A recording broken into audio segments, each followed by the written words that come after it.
Hey y'all, this is Conrad Layn here. Welcome to Layn Turo University. I'm going to share my opinions and perspectives if Turo is a better investment than real estate or if real estate is a better investment than Turo. You'll find out. You're going to learn a lot here. Get ready to take a lot of notes. I'm going to keep this as concise as possible. Let's dive right into it. First and foremost, for all y'all that follow my channel, that know me or don't know me, I'm currently real estate licensed. I've been a real estate licensed for years. I'm also insurance licensed, been insurance licensed for over 8 years, and I have quite a bit of experience with insurance and real estate.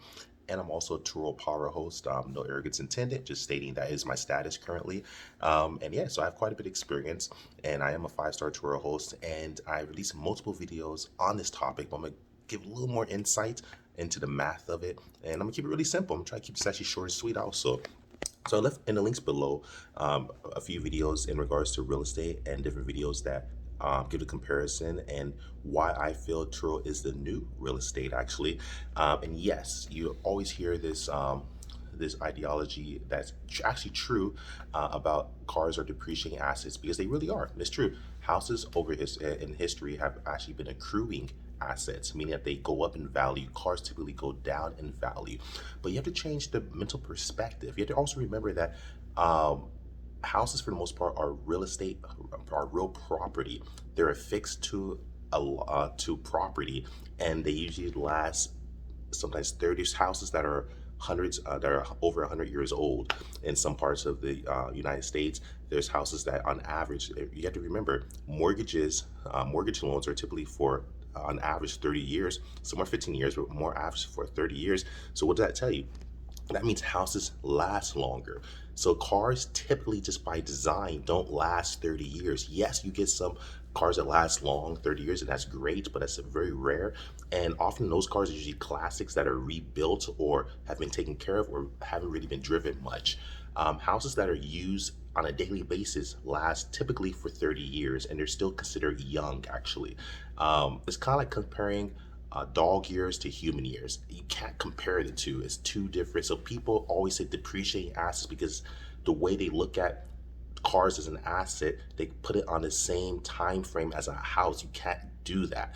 You can't compare a dog years to human years. The way you're supposed to look at it, you have to separate it. And if you really want to be fair about it, cars are actually appreciating assets if you use them in this perspective, if you implement this strategy. If you actually rent your car out and you make a profit, it's an appreciating asset by design. Even if the value goes down, you're still making a profit. It's depreciating asset typically because you're not making a profit.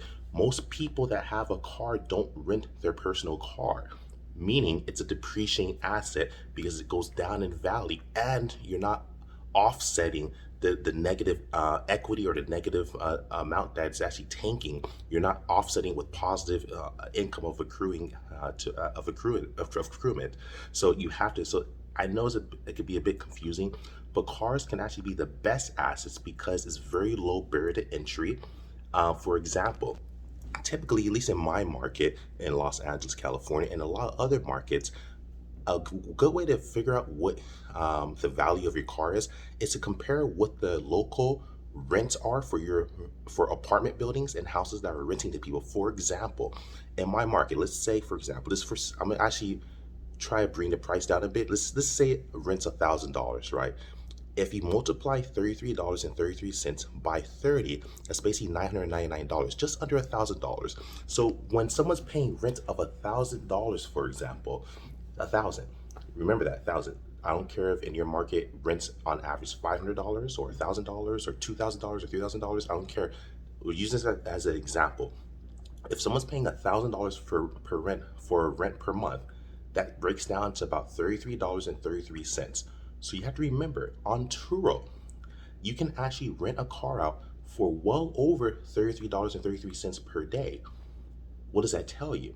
What that tells you, if you rent a car, you can make a lot more money with a car than real estate, actually. The problem is this, though. Most people don't know this. First problem. Second, they're not subscribed to Conrad Layn's YouTube channel. No arrogance intended. I'm actually sharing this, and I'm also real estate licensed, so I know what I'm talking about. Third, again, people actually have this ideology that cars are bad and they depreciate. That gives you an advantage for a car investor, because now, while other people are scared to invest in a car, or they don't know the possibilities and benefits that you can actually make a lot more with cars in comparison to real estate, they don't know this. That gives you huge deals and advantages, because automatically people always say depreciating asset, cars are depreciating asset, houses are appreciating. But remember, typically to get a housing loan, most times for the regular person, usually have to have a net worth, collateral, usually a pretty decent or good credit score, and usually need some type of down payment, which is well over what a car typically costs for that amount. So you might get a house that's worth 200,000, 300,000, 400,000. Most houses in the United States, yes, you get some really good deals and get some in the wedge or below market value, etc. But oftentimes, houses are usually the most expensive asset someone will get in their lifetime, typically speaking, more than a car. And the average house is usually more expensive than the average car. That's fact. So remember, if an average house, um, you need better credit for. It doesn't matter what state you're in, what city you're in, what locale you're in. You need good credit usually, or decent credit. You usually need a down payment, sometimes even a cosigner, etc. There's a lot more scrutiny. You don't, like, mortgage loans are usually harder to get than car loans by design. So what does that tell you? That means for a lower barrier to entry, a lower amount, you can actually purchase a cheap car that's $3,000, $4,000. I've done it, and you can make $33.33 per day or more. There's cars that cost only like $10,000 that are renting for $60 per day. I know that because I have a car under that's worth $4,700 and I'm earning about $65 per day. So what does that tell you? That means I'm earning a lot more money than someone who owns a property and renting it out.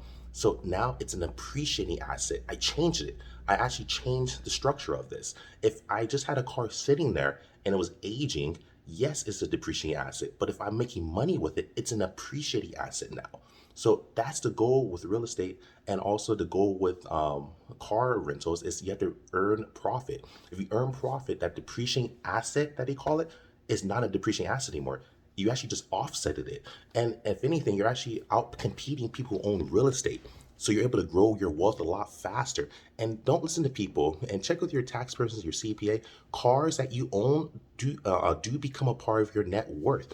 Yes, they're depreciating in nature because they're not valuated properly, because they put in the same comparison table as housing. And again, you can't compare dog years to human years. You can't compare vehicle years to a 30-year mortgage of housing years. Same thing. You can't compare it.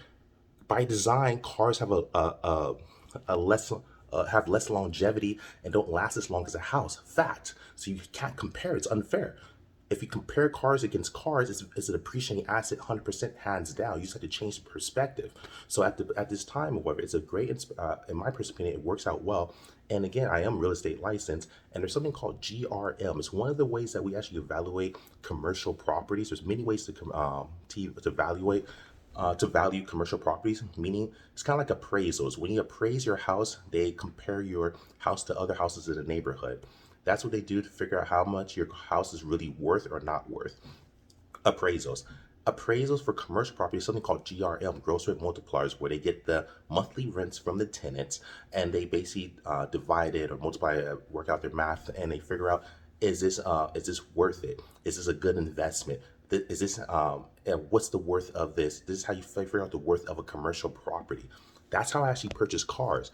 And I left a video below. I'm not gonna go deep into that on GRM, gross rent multiplier, and how to actually purchase a car so you can actually purchase a car and make sure you profit. It's the same way how real estate investors purchase commercial properties that are 5 units and above. 5 units and above are commercial. Anything that's 4 units and below is residential. So commercial properties typically are used. They use a GRM model to figure out how many rents am I making per month from all these tenants in this 5 unit building or 6 unit building or 10 unit building or 30 unit building, and does it make sense, and how long does it take for me to earn a profit?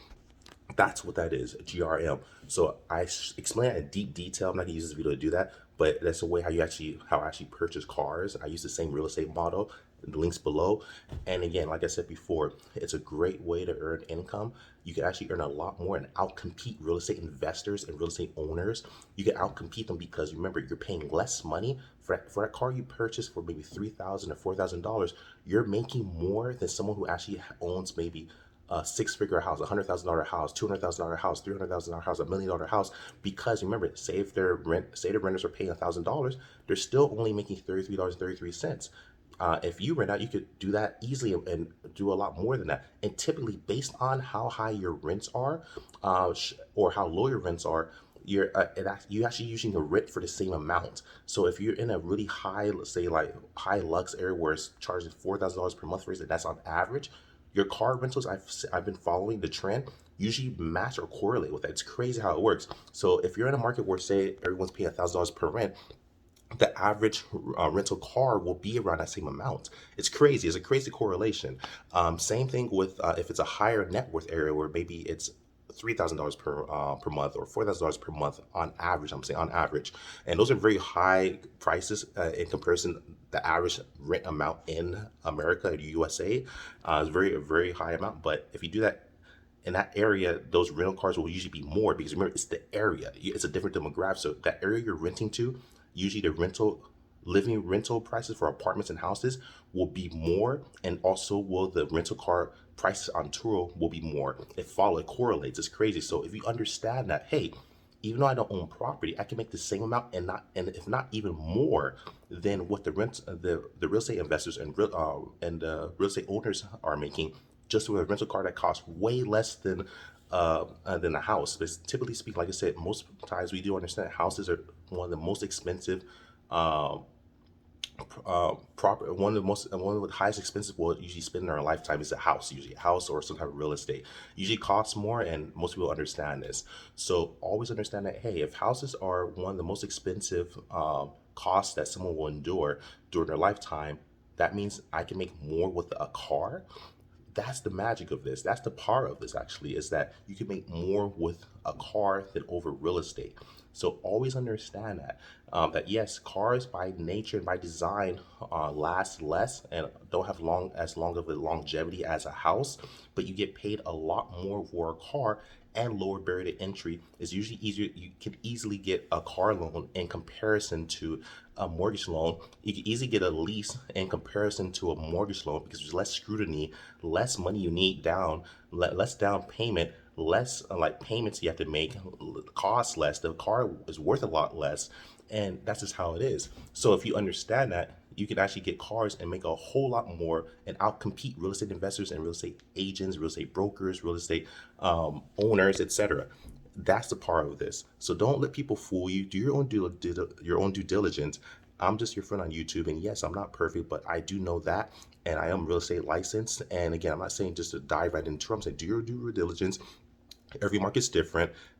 Don't just listen to me. Again, I'm not perfect, but I'm just sharing my experiences, my perspectives, and I work with a lot of these guys. I work with real estate investors. I work with real estate owners, and I measure their GRM, their profits, and just my simple cars I have, and even I have luxury cars, but I have even some simple cars. Every last one of my cars, even my most simple cars to my luxury cars, are blowing real estate investors and real estate owners out the water, 100%. And you have to remember, real estate prices, houses cost more, so does the insurance. So not only they pay more for insurance, so remember, they're making less than me, they're making less than Turo owners, but at the same time, they're also making less because they have a higher expensive property taxes, way more than paying car taxes and registration to DMV. So DMV registration is way less than property taxes. Again, they have to pay for insurance. Housing insurance, I'm insurance licensed also, and I've given so many different housing policies and rental policies, etc.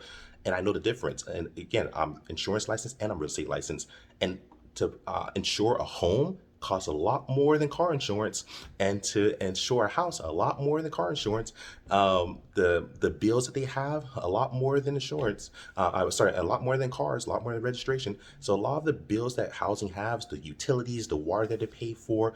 If they have a pool, even more expensive. If they don't have a pool, they're still expensive. The electricity, everything that they have to pay to keep that house running, their bills are a lot higher than someone who owns just a $3,000 car that's out competing them. So remember that it's not just the amount you're making. We're killing them, and we're making a lot more than real estate owners in general and real estate investors in general. But the second part to know is that they pay a lot more for insurance, the utilities, their bills, and to run their business if they're renting out their home. Or if they're renting out a commercial building, super expensive. The insurances that they have to have, the legalities that they have to follow. Like, just everything's a lot more expensive, but they're making the same amount, if not even less than us. So that means you make a way more. So don't let people fool you with the whole cars are depreciating assets. Yes, we all know that, but if you actually change it and manipulate it and change the structure, it actually becomes an appreciating asset that performs a lot better than real estate. In my personal opinion, and I am real estate licensed and I'm insurance licensed, and I've been insurance licensed for over 8 years. And again, I've written a lot of insurance policies for for homes and buildings, and way more expensive than what insurance we have to pay for cars. One car can outcompete a whole house because all their bills. We not only we make more on a daily rate than them, they have so many different bills and expenses. It brings their price down. So that means they're making less. So even if they make the same amount as us, all their bills will bring them down way under. And that's why it takes them so long to make back the profit. They need 30 years to make back a profit for that 30-year mortgage. You don't need 30 years to make back a profit in cars. That's how I'm gonna leave. I'm leaving on you guys. Leave a lot of links below. This is a pure freestyle. I'm just hanging out, fireplace. Like, subscribe, share. Love you guys. Conrad out. Peace.